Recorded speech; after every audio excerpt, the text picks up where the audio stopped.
Subscribe कीजिए हमारे channel exam मंथन 24/7 को और बेल आइकन दबाना ना भूलें, जिससे आपको हमारी सभी वीडियोस की नोटिफिकेशन मिलती रहे। नमस्कार दोस्तों, आप सभी का स्वागत है एग्जाम मंथन 24/7 यूट्यूब चैनल पर। मैं संदीप आपको वर्ल्ड ज्योग्राफी करा रहा हूँ और मेरी क्लास आज बहुत दिनों में हुई है, उसके लिए सॉरी, क्योंकि किसी काम की वजह से मैं क्लास नहीं ले पाया और क्लासेस अपलोड नहीं हो पाई, थोड़ा टाइम लग गया, तो उसके लिए मैं आपसे माफ़ी मांगना चाहूँगा। ठीक है, तो आज जो हम क्लास करेंगे वो वर्ल्ड ज्योग्राफी की 22 यानी 22वीं क्लास है और आज का जो हमारा चैप्टर है वो है क्लाइमेटोलॉजी यानी कि जलवायु विज्ञान।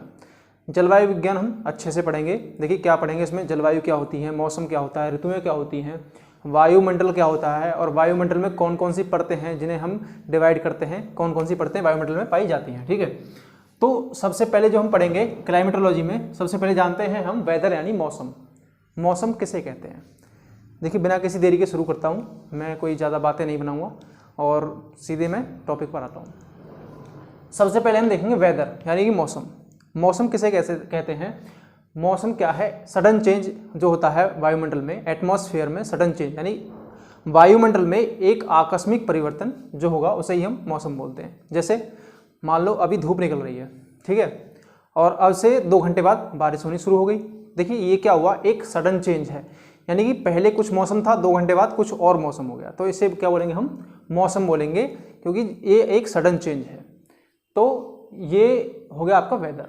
अब चलते हैं हम सीजन यानी ऋतु की तरफ। देखिए इसे तो बोलते हैं हम मौसम,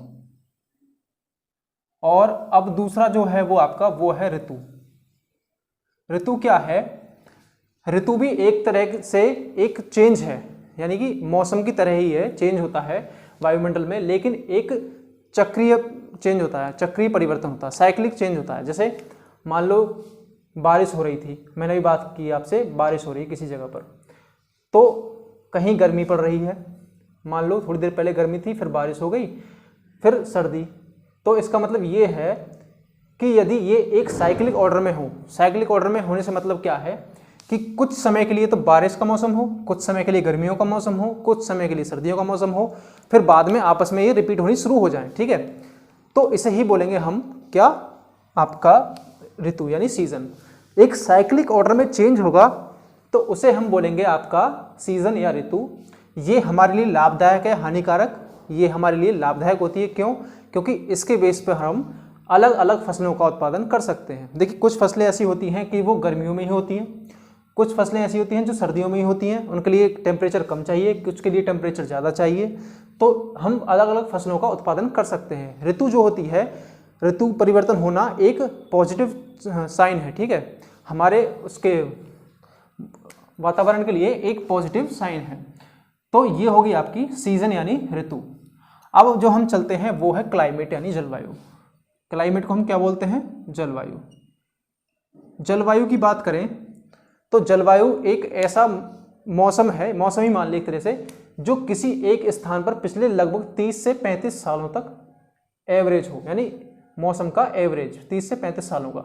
जैसे मैंने किसी स्थान पर माना कि जैसे हमारे यहाँ पर ले लो मार्च से लगभग आपके जून तक हमने मानी गर्मी होती है, तो लगभग 30 से 35 सालों से हम देखें पिछले, तो इसी टाइम पर आपकी गर्मी हो रही है, गर्मी पड़ती है।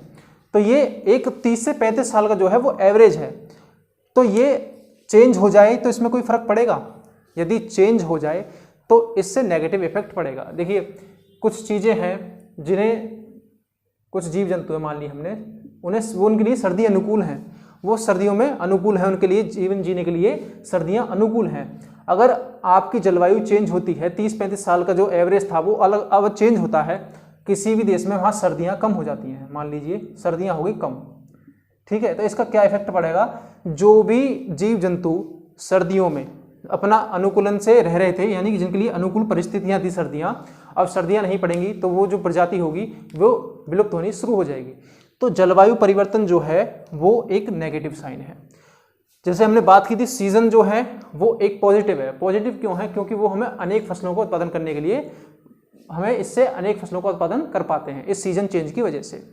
जलवायु जो है अगर इसमें परिवर्तन होगा तो बहुत सी चीज़ें नेगेटिव निकल कर आएंगी, जैसे कुछ जीव जंतुओं की प्रजातियां विलुप्त हो जाएंगी, कुछ हो सकता है फसलें भी ना हो पाएँ। जैसे जैसे गर्मी ज़्यादा बढ़ेगी, मान लो जैसे गेहूँ है, गेहूँ की जो फसल बोई जाती है अक्टूबर नवंबर के महीने में बोई जाती है। अगर गर्मियाँ पड़नी शुरू हो जाएं, सर्दियाँ खत्म हो जाएंगी तो गेहूं की फसल का उत्पादन कम हो जाएगा, क्योंकि जो वो फसल है वो सर्दियों में बोई जाती है, उसके लिए लगभग 10 डिग्री सेंटीग्रेड का तापमान चाहिए। तो वो जब टेम्परेचर उसे नहीं मिलेगा तो वो उसकी पैदावार सही नहीं हो पाएगी। तो जलवायु परिवर्तन क्या है हमारे लिए, एक नेगेटिव है, नेगेटिव इफेक्ट यानी नेगेटिव साइन है। तो आपने जान लिया वेदर किसे कहते हैं, सीजन किसे कहते हैं, क्लाइमेट किसे कहते हैं। वेदर सडन चेंज होता है, सीजन एक साइक्लिक ऑर्डर में चेंज होता है, जलवायु किसी भी स्थान का 30 से 35 सालों का एवरेज, मौसम का 30 से 35 सालों का एवरेज होता है। ये पॉजिटिव है, ये नेगेटिव है, ठीक है। अब हम बात करते हैं एटमॉस्फेयर यानी वायुमंडल की। देखिए वायुमंडल क्या है, वायुमंडल पृथ्वी है हमारी, पृथ्वी के चारों तरफ गैसों का या फिर वायु की एक परत है जो पृथ्वी के ग्रेविटेशन द्वारा पृथ्वी से लिपटी हुई है, यानी कि गैसों की एक ऐसा समूह या परत जो पृथ्वी से गुरुत्वाकर्षण के द्वारा लिपटा हुआ हो, तो उसे हम बोलते हैं वायुमंडल। एक तो कारण यह है कि ग्रेविटेशन के द्वारा यह वायुमंडल पृथ्वी के समीप रुका हुआ है। एक दूसरा कारण क्या है, इसका इलेक्ट्रोमैग्नेटिक फील्ड, पृथ्वी का इलेक्ट्रोमैग्नेटिक फील्ड जो होगा। देखिए इलेक्ट्रोमैग्नेटिक फील्ड क्यों होता है पृथ्वी का, आपको मैंने पिछली वीडियो में बताया था, लगभग जब कोर वाले चैप्टर में पढ़ाया था, इंटरनल स्ट्रक्चर ऑफ द अर्थ, तो उसमें मैंने बताया था इसकी कोर जो है, कोर में Ni और Fe निकिल और फेरस जैसे धातुएं पाई जाती हैं, और ये कैसी फॉर्म में होती हैं, लिक्विड फॉर्म में होती हैं। इन पर पॉजिटिव चार्ज होता है, जब ये मूव करेंगी तो यहाँ पर इलेक्ट्रिक करंट फ्लो होगा, और इलेक्ट्रिक करंट फ्लो होगा तो इसका, जहाँ पर आप सभी जानते हैं विद्युत धारा प्रवाहित होगी, वहाँ चुंबकीय प्रभाव भी जरूर होगा। तो इसी वजह से पृथ्वी का अपना खुद का एक चुंबकीय क्षेत्र है, पृथ्वी का अपना एक वैद्युत चुंबकीय क्षेत्र है, और वैद्युत चुंबकीय क्षेत्र भी इस वायुमंडल को अपने अंदर रोके हुआ है। देखिए ये जो वायुमंडल है ये इस वैद्युत चुंबकीय क्षेत्र के अंदर टिका हुआ है। दो कारण हैं जिसकी वजह से पृथ्वी का वायुमंडल पृथ्वी से सटा हुआ है। एक तो पृथ्वी का ग्रेविटेशन की वजह से ये वायु इससे जकड़ी हुई है, यहाँ पर रुकी हुई है, और दूसरा इसका इलेक्ट्रोमैग्नेटिक फील्ड, इसकी वजह से यहाँ पर वायु रुकी हुई है। अब हम जानते हैं कि पृथ्वी पर वायुमंडल की उत्पत्ति कैसे हुई। देखिए आप सभी जानते हैं जब पृथ्वी का निर्माण हुआ, पृथ्वी किससे टूटकर बनी हुई है, जो हमने थ्योरी पढ़ी थी बिग बैंग थ्योरी, उसके अनुसार पृथ्वी एक सूर्य का ही टूटा हुआ हिस्सा है।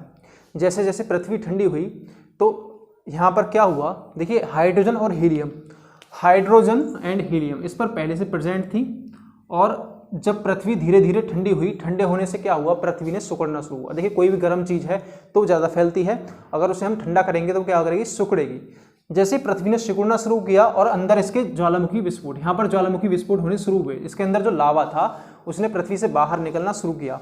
तो लावा ने क्या काम किया, लावा अपने साथ यहाँ से जलवाष्प और CO2, कौन सी जलवाष्प किसे बोलते हैं हम, H2O ही होता है, यानी जल होता है, भाप को ही हम क्या बोलते हैं, जलवाष्प बोलते हैं।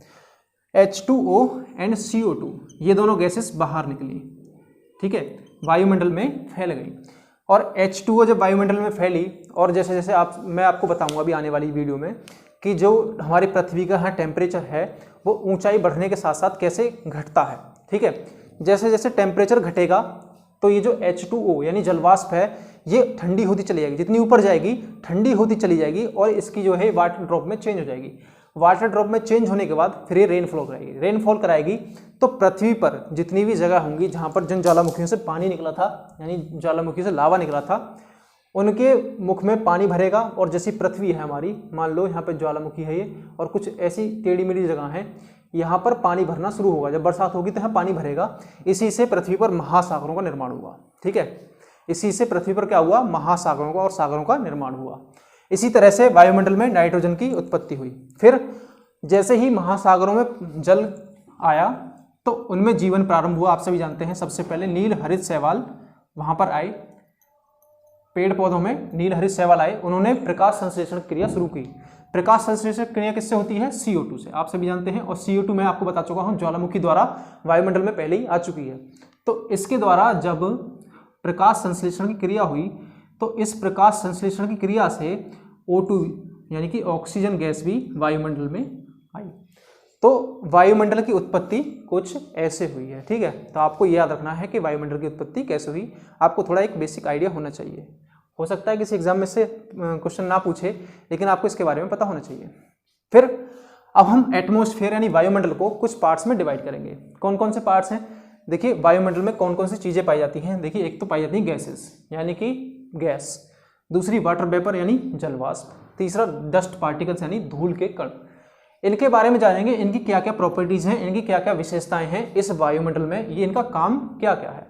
सबसे पहले हम देखते हैं गैसेस। गैसेस में अगर हम सबसे पहले देखें तो सबसे पहली जो गैस आती है वो आती है नाइट्रोजन। कौन सी? नाइट्रोजन। नाइट्रोजन जो है वो हमारी वो 78.1% है। कितनी है? 78.1%।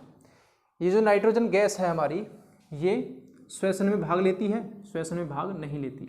जो मनुष्य अपने सांस में वायु अंदर लेता है उसमें ये गैस मनुष्य के अंदर तो जाती है लेकिन किसी भी क्रिया में भाग नहीं लेती। इतने ही % अंदर जाती है श्वसन में और इतने ही % बाहर निकल जाती है, तो ये श्वसन में भाग नहीं लेती।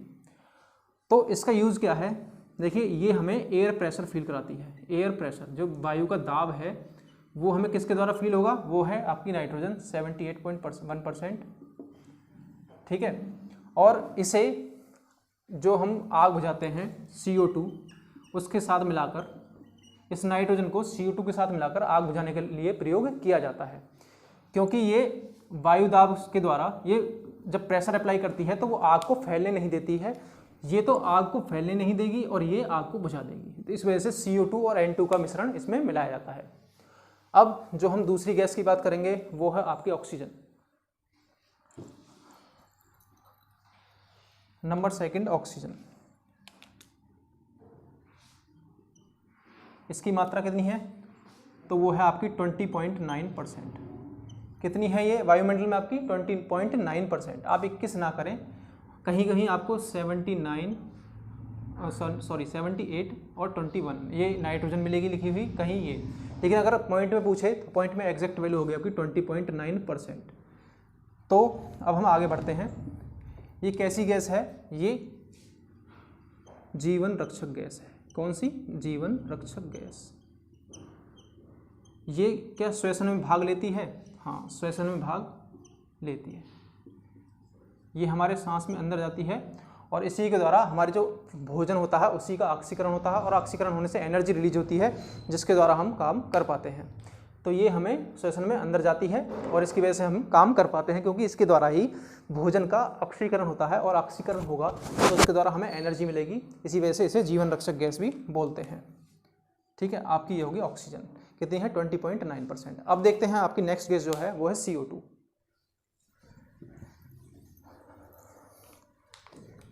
CO2 यानी कि कार्बन डाइऑक्साइड। ये कितनी है? ये है तो आपकी 0.03%। वायुमंडल में कितनी है? 0.03%। और ये सबसे भारी गैस, वायुमंडल की सबसे भारी गैस।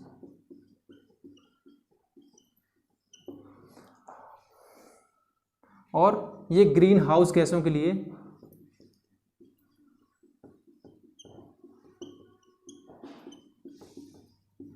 ग्रीन हाउस गैसों में सबसे सक्रिय है।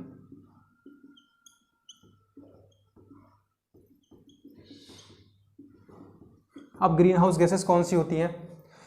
देखिए ग्रीन हाउस गैस अगर आपको समझाऊं तो जो मेन गैसेस हैं वो है आपकी CO2, CH4 मीथेन और CFC क्लोरोफ्लोरोकार्बन और आपकी जलवाष्प। कौन सी? Water vapour. ये ग्रीन हाउस गैसेस हैं। इनसे मतलब क्या है ग्रीन हाउस गैसेस से? ये गैसेस वायुमंडल में पाई जाएंगी। तो आप सभी को जानते हैं जब दिन में सूर्य निकलता है तो सूर्य की जो रोशनी है वो पृथ्वी पर आती है। जब यहाँ पर एक सूर्य की किरणें आएंगी तो दिन में यहाँ का टेम्परेचर वेरी हाई रहेगा। टेम्परेचर कैसा रहेगा? यहाँ का हाई रहेगा और पृथ्वी की सतह गर्म होनी शुरू हो जाएगी। लेकिन जैसे जैसे रात होगी तो अब पृथ्वी क्या काम करेगी? पृथ्वी इस विकिरण को जो इसने एनर्जी एक्सेप्ट की यहाँ पर इसे अब रिलीज करना शुरू करेगी पृथ्वी। अगर इस पर ये गैसेस नहीं पाई जाएंगी CO2, CH4, CFC and water vapour, अगर ये गैसेस नहीं होंगी तो ये पूरी जो एनर्जी है इसे हम पार्थिव विकिरण बोलते हैं, टेरेस्ट्रियल रेडिएशन बोलते हैं। ये वापस चला जाएगा और पृथ्वी ठंडी हो जाएगी। लेकिन ये गैसेस क्या काम करती हैं, इस वायुमंडल में फैली रहती हैं, तो ये इस पार्थिव विकिरण को अपने से बाहर नहीं जाने देती हैं, जिससे क्या होता है कि यहाँ पृथ्वी का टेम्परेचर बढ़ जाता है। जब ये टेरेस्ट्रियल रेडिएशन यानी पार्थिव विकिरण यहाँ से बाहर नहीं निकल पाएगा, जब ये एनर्जी यहाँ से बाहर नहीं निकलेगी पृथ्वी से, तो ये क्या काम करेगी, इस पृथ्वी का टेम्परेचर बढ़ाएगी। इस टेम्परेचर के बढ़ने के कारण यहाँ पर ग्लेशियर्स पिघलते हैं और ग्लेशियर पिघलकर क्या होता है, समुद्रों का जल स्तर बढ़ रहा है। इसी घटना को क्या बोलते हैं हम, ग्लोबल वार्मिंग। क्या बोलते हैं, ग्लोबल वार्मिंग। ठीक है, तो ये है आपकी ग्रीन हाउस गैसेस। तो सबसे सक्रिय गैस कौन सी है, वो है आपकी CO2। अगर आपसे पूछे सबसे ज़्यादा मात्रा में कौन सी पाई जाती है, तो वो है वाटर वेपर यानी कि जल वाष्प। सबसे सक्रिय गैस CO2 और सबसे ज़्यादा कौन सी पाई जाती है, वो है वाटर वेपर। इसकी जो मात्रा होती है 3 से 4%। और इसकी कितनी थी CO2 की, वो थी आपकी 0.03%। तो सबसे सक्रिय गैस अगर आपसे पूछे तो वो है आपकी CO2 और सबसे ज़्यादा कौन सी है, वाटर वेपर। किस में, ग्रीन हाउस गैसेस में। चलिए अब चलते हैं, नेक्स्ट जो गैस है वो आपकी वो है आर्गन। आर्गन पढ़ने तो लायक है नहीं, क्योंकि इनएक्टिव गैस है यानी निष्क्रिय गैस है, तो उसके बारे में हमें ज़्यादा जानना नहीं है। सिर्फ इतना जानना है कि उसकी मात्रा कितनी है। आर्गन की जो मात्रा है वो है 0.9%। अब एक और गैस है जो इसमें पाई जाती है, वो है ओजोन, O3। कितनी है, वो है आपकी 0.5 × 0 & 1%। ओजोन भी पाई जाती है।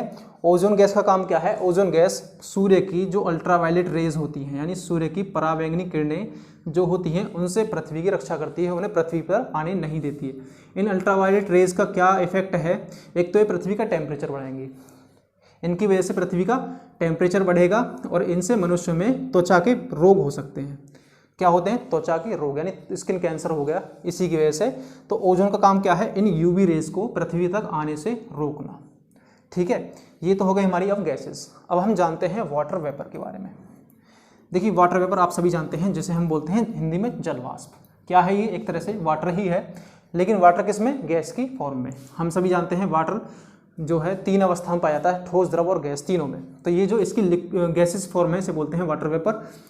और वाटर वेपर कहाँ पर सबसे ज़्यादा होगी पृथ्वी पर, देखिए जहाँ पृथ्वी पर टेम्परेचर सबसे ज़्यादा होगा वहाँ पर वाटर वेपर भी सबसे ज़्यादा होगी। तो आप सभी को पता है वाटर वेपर कहाँ पर सबसे ज़्यादा होता है, वो है पृथ्वी के भूमध्य रेखा। देखिए भूमध्य रेखा है, यहाँ पर टेम्परेचर सबसे ज़्यादा होता है, क्योंकि सूर्य की किरणें यहाँ पर इस एरिया में लगभग साल भर सीधी पड़ती हैं। तो इसी वजह से यहाँ पर जो होगा टेम्परेचर ज़्यादा होगा। टेम्परेचर ज़्यादा होगा तो यहाँ पर जो वाष्पीकरण की क्रिया है, यहाँ पर जैसे सागर और महासागर या नदियाँ होंगी, इनसे जो पानी का वाष्पीकरण होगा वो सर्वाधिक मात्रा में होगा और वायुमंडल में वाटर वेपर सर्वाधिक मात्रा में पाई जाएगी। कहाँ पर, इस भूमध्य रेखा वाले क्षेत्र में। और कितने % पाई जाती है, तो वो है आपकी 3 से 4%। कितनी है, 3 से 4%। और सबसे कम पाई जाती है वो है पोल्स पर। पोल्स पर वाटर वेपर कम क्यों पाई जाती है, क्योंकि यहाँ पर टेम्परेचर अपेक्षाकृत इस भूमध्य रेखा के कम होता है, तो इसी कारण यहाँ पर वाष्पीकरण कम हो पाता है। वाष्पीकरण कम होगा तो एटमॉस्फेयर में उतनी ही जलवाष्प कम होगी, तो इसी वजह से यहाँ पर वाटर वेपर कम पाया जाता है। तो पोल्स पर जो वाटर वेपर है वो कितना होगा, वो है आपका 1 से 2%। कितना, 1 to 2%। देखिए वाटर वेपर का काम क्या है, जो मैंने आपको ग्रीन गैस इफेक्ट में बताया था, ग्रीन हाउस गैसेस में, ये हमारी अर्थ है, यहाँ पर ये वाटर वेपर है, मान लीजिए हमने जल वाष्प है ये। तो क्या काम करती है ये, जब सूर्य की किरणें यहाँ आएंगी तो देखिए कुछ किरणें तो ऐसी हैं जो इससे बिना अवरोध के सीधे निकल जाएंगी। जो किरण यहाँ आएगी सूर्य की, वो यहाँ से वापस रिफ्लेक्ट हो जाएगी, ये इसे इसके अंदर नहीं जाने देगी, सूर्य की किरणों को इसके अंदर नहीं जाने देगी। और जब शाम होगी तो यहाँ से जब इसका टेरेस्ट्रियल रेडिएशन यानी कि पार्थिव विकिरण वापस जाना शुरू करेगा, तो जो खाली स्थान होगा वहाँ से तो ये वाटर वेपर टेरेस्ट्रियल रेडिएशन निकल जाएगा, पार्थिव विकिरण, लेकिन जहाँ पर ये वाटर वेपर होगा ये इस पार्थिव विकिरण को बाहर नहीं जाने देगा। यानी कि ये ना तो इस बाहर की एनर्जी को अंदर आने दे रही है वाटर वेपर, और ना ही अंदर की एनर्जी को बाहर जाने दे रही है। तो इसी वजह से वाटर वेपर को क्या बोलते हैं, ब्लैंकेट ऑफ अर्थ। ब्लैंकेट का काम क्या है, ब्लैंकेट का भी यही काम है कि जो हम कंबल ओढ़ते हैं, पृथ्वी का कंबल बोलते हैं इसे, जो हम कंबल ओढ़ते हैं वो ना तो बाहर की ठंड को अंदर आने देता है, ना अंदर की जो एनर्जी है जो हमारे शरीर के द्वारा उत्सर्जित हुई है उसे भी बाहर नहीं जाने देता है। तो ब्लैंकेट का यही काम है और यही काम जलवाष्प का है। किसके रेस्पेक्ट में? पृथ्वी में के रेस्पेक्ट में। किसके? इस सन की एनर्जी को। सन की एनर्जी को जहाँ पर जलवाष्प होगी वो अंदर नहीं आने देगी, और जब पार्थिव विकिरण बाहर जाएगा तो ये इन्हें भी बाहर नहीं जाने देगी, एक ब्लैंकेट की तरह काम करेगा। तो इसी को हम बोलते हैं blanket of earth, blanket of the earth. किसको? वाटर वेपर को। ठीक है, वाटर वेपर बारिश करने में सहायता करती है। कैसे?